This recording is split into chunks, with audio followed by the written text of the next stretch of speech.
Election commission 2018 के इंतखाबात में भी वही 2013 वाला नुस्खा आजमा रहा है। डर है कि नतीजा फिर धांधली की चीखों पुकार में ना निकले। 2013 के आम इंतखाबात को मौजूदा अपोजिशन जमातों ने धांधली ज़दा करार दिया था। पिछले इंतखाबात में जहां निगरां हुकूमत के किरदार पर शकूक व शुबहात उठाए गए, वहीं अदलिया और इलेक्शन कमीशन भी शदीद तनकीद की जद में रहे, क्योंकि उन इंतखाबात में अदलिया के अफसरान ने बतौर रिटर्निंग अफसर खिदमात सर अंजाम दी थी, जिस पर सियासी जमातों बिलखसूस PTI, पीपल्स पार्टी और ANP ने शदीद तहफ़्फ़ुज़ात का इजहार किया था। और अब जबकि उस धांधली के शोर में नून लीग की हुकूमत 5 बरस मुकम्मल करने जा रही है, एक मरतबा फिर इलेक्शन कमीशन ने आइंदा के आम इंतखाबात के लिए डिस्ट्रिक्ट रिटर्निंग अफसरान और रिटर्निंग अफसरान के लिए मातहत अदालतों के जुडिशल अफसरान की खिदमत हासिल करने का फैसला कर लिया है। 2009 में national judicial policy making committee ने फैसला किया था कि इलेक्शन के दौरान जुडिशल अफसरान को तैनात नहीं किया जाएगा, जबकि यही दरख्वास्त 2013 के आम इंतखाबात के लिए भी कमेटी को अरसाल की गई थी, जिसे कमेटी ने मुस्तरद कर दिया था। ताहम उस वक्त chief election commissioner justice retired Fakhruddin G Ibrahim ने दोबारा दरख्वास्त दायर की, जिसमें वो कामयाब हुए और कमेटी ने सिर्फ एक मरतबा के लिए इस पर से पाबंदी उठाने का फैसला किया था। लेकिन 2013 के आम इंतखाबात के बाद जो हुआ वो हम सब के सामने है। इमरान खान ने अगस्त 2014 में उसी धांधली के इल्ज़ामात की बुनियाद पर 126 रोज़ा धरना दिया था। जुडिशल अफसरान को आरोज़ बनाने के मामले पर खूब ले दे हुई थी। और सिर्फ यही नहीं, 27 जून 2014 को इमरान खान ने तो उस वक्त के चीफ जस्टिस इफ्तिखार चौधरी पर ही बिकने का इल्ज़ाम लगा दिया था। उस वक्त क्या कहा था इमरान खान ने, आइए सुनते हैं।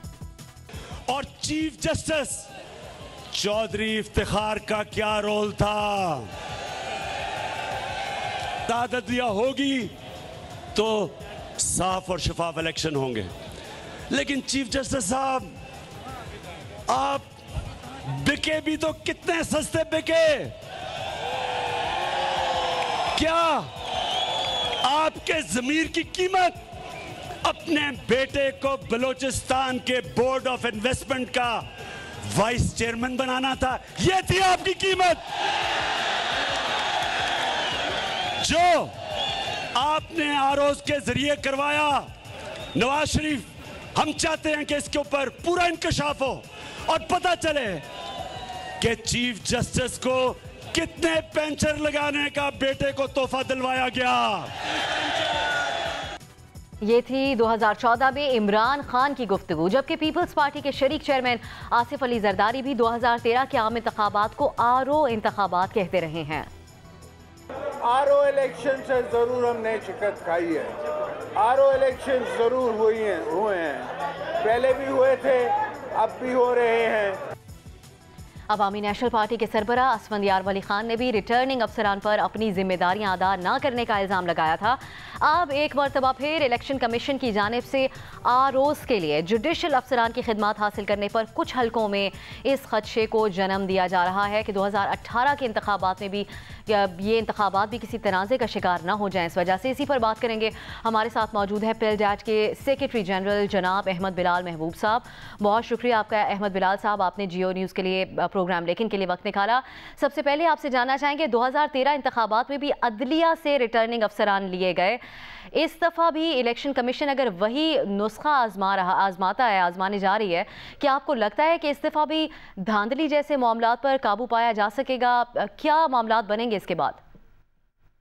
देखिए, मैं तो महसूस करता हूँ कि धांधली का कोई बराह रास्त ताल्लुक़ इस बात से नहीं है कि रिटर्निंग ऑफिसर्स का ताल्लुक़ किस शोबे से होगा।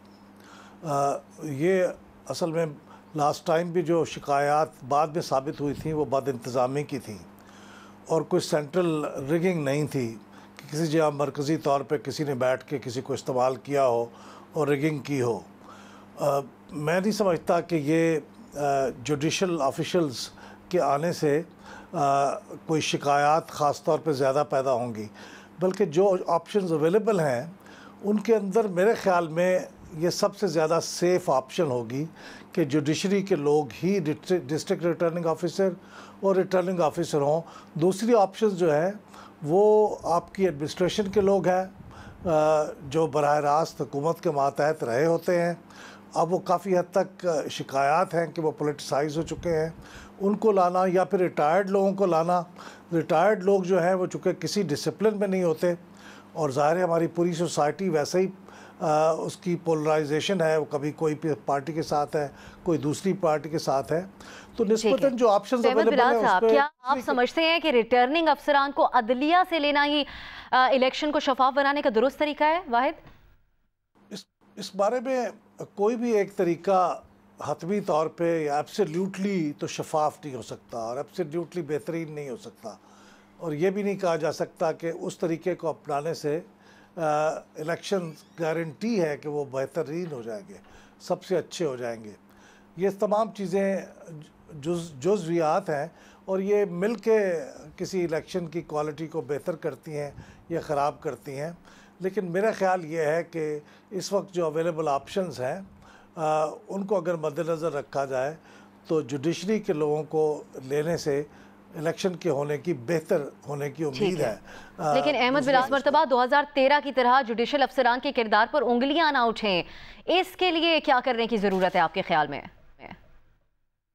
देखिए, इस बारे में पहली ज़रूरत तो ये है कि सियासी जमातों के दरमियान एक इत्तफाक राय पैदा किया जाए, उनके साथ मशावरत की जाए।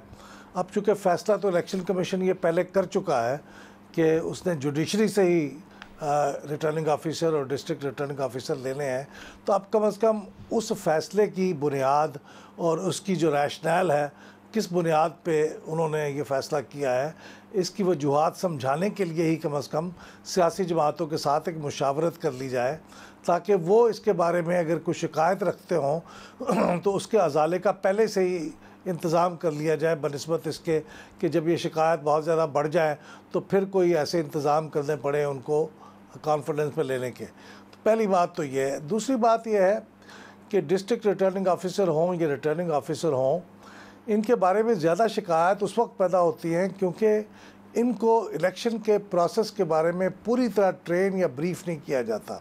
देखिए, ये उनका काम तो नहीं है और वो डेली बेसिस पे ये रेगुलरली वो इलेक्शन के प्रोसेस से इन टच नहीं होते। बहुत बहुत शुक्रिया आपका। सेक्रेटरी जनरल जनाब अहमद बिलाल महबूब, आपने प्रोग्राम के लिए वक्त निकाला।